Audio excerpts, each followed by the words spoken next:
Okay, people, welcome back. We're just going to continue this study, and it's the second part two, and it's the Chronicles of the Irish, Celtic, British, and Saxon Chronicles. So, without further ado, indeed, in stark contrast to the historical perverse legends of Babylon and the plainly fanciful accounts of many other peoples, the early Irish chronicles give every indication that they have been built upon carefully preserved and mainly accurate records that reach back to Ireland's earliest times, and that they are consequently possessed of a general trustworthiness. Equally reliable are the pre Christian genealogies that are preserved in the ancient Irish chronicles, and which trace the descents of certain clans and tribes back to those same patriarchs of whose names appear in the Genesis record. The books of genealogies and pedigrees form a most important element in Irish pagan history. For social and political reasons, the Irish Celt preserved his genealogical tree with scrupulous precision. The rights of property and the governing power were transmitted with patriarchal exactitude on strict claims of primogeniture, which claims could only be refused under certain conditions defined by law, and in obedience to an ancient law established long before the introduction of Christianity.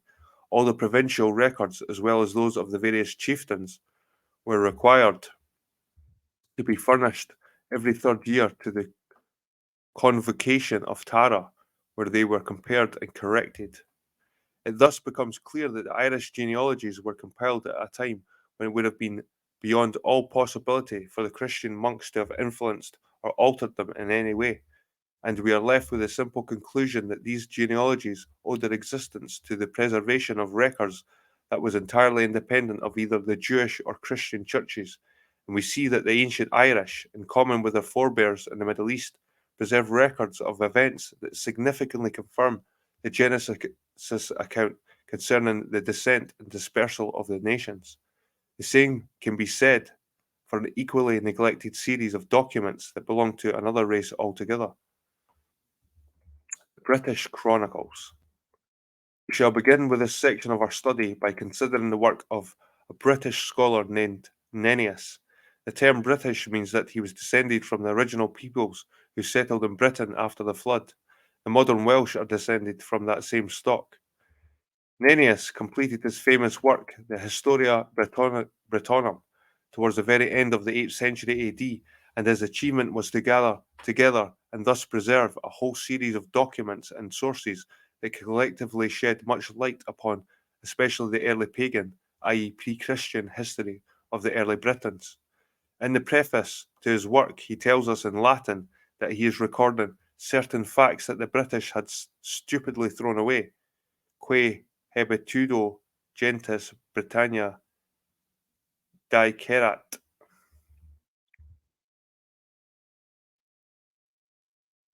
As his work proceeds, he lists some of the sources that he has used, and we see that these range from oral traditions to certain written chronicles and annals. As far as his oral sources are concerned, he tells us that certain items in his history were imparted by Irish scholars, sic mihi pertissimi Scotorum nunta arunt, and that a certain genealogy was in the writing of the writer's mind, set in scriptum mentis scriptoris fuit. Of his written sources, he lists the Annals of the Romans, the Law, another explanation, aliud experimentum, and, lapsing into his native Welsh, he informs us that a noble elder named Coana compiled a British genealogy from a certain Roman chronicle, I Gunac Gainalac Bretan a Chronicib na Romanac. In common with other historical writings from the Saxon period, it has been fashionable for scholars to denigrate much of his work as fictitious or mythical. However, the tide is now turning, and not without good reason. One of the latest scholars to study Nennius's work in any real depth has written, Nennius, Select Documents, Excerpta, of early British history is almost unique in ancient and medieval historical writing, both in concept and form, and in originality and quality of scholarship. As with the Irish Chronicles, we shall meet with certain corroborations in Nennius's story that confirm the fact that he was not just inventing stories to either flatter, deceive, or entertain his readers. But before we proceed, let us set our minds at rest over the unease that may be felt regarding the reliability of otherwise oral tradition. What type of information can we reasonably expect oral tradition to convey with any degree of accuracy, that is? Oral tradition can, in fact, remain surprisingly accurate, even over long, vast periods of time. Events do sometimes become exaggerated during transmission or lose their chronological sequence, to be sure, but for the most part, they remain recognizable. However, as well as events, oral transmission is especially effective in the preservation of personal names. A most interesting example of this from modern times, and one will illustrate the principle perfectly, is the following account. It concerns an old man of certain author's acquaintance. This man was rich in ancient lore. For instance, through tradition handed down from father to son for untold generations, he could trace the poor condition of certain farms to what he called a bad setback. When pressed for details, he would say, "Me grandfather told me, and his grandfather told him, that Willie Norman burnt him down." Who Willie Norman was he had no idea, yet here was a folk memory preserved in local dialect and handed down as a kind of family secret. Willie Norman, of course, was William, the Norman conqueror of England, and his burning down certain farms in the area was well attested historical incident of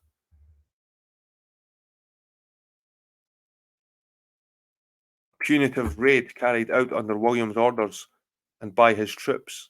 It would no doubt have come as a great surprise to the old man who remembered the incident to learn that no less than 900 years lay between him and the facts behind the story that he was so fond of relating.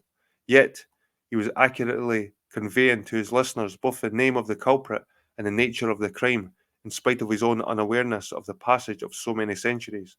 And this is typical of oral traditions as a whole. They can be surprisingly accurate in the information that they convey, even though time scales and chronological sequences may suffer in the process. And as we begin our consideration of the rest of Nennius's work, we would do well to bear in mind that the same principle applies to certain ancient written records too. Nennius, as we have seen, gathered together a number of sources from which he compiled the Historia, and one especially contains remarkable information. He begins chapter of his work with the statement that he has come across two alternative explanations: hoc experimentum befere innuene, concerning the origins of the early British people. The first account, which appears in the same chapter, is of doubtful reliability, to say the least, although a historicity of sorts could be argued for some of its details. However, in chapters 17 and 18, he tells us more plainly with the origins of the British, stating that I found another explanations in the ancient books of our elders, aliud experimentum innuine exertibus libris uterum nostorum. There then follows a genealogy whose scope embraces a surprising amount of verifiable history. We can only deal with it briefly here, but the genealogy is best understood by studying Table 3 and its accompanying notes. For the full Latin text and translation, see Appendix 1.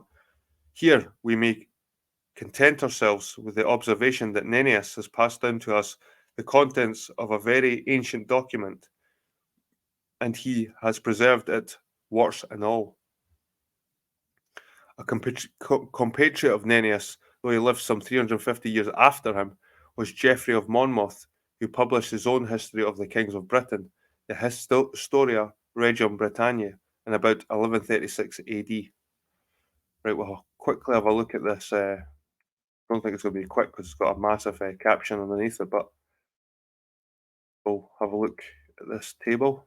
So at the top we have Noah, Japheth, and through Japheth you have Javan, and through Javan you have Elijah, Dardanus, Phus, Anchises, Aeneas, Ascanius, Numa Pompilius, Rhea Silva, Iobath, Bath, Ezra, Rhea, Aber, Oth, Ethet, Ecthet, Urthak, Ethak, Mer, Simeon, Boib, Thus, Ogaman, and Fetiber.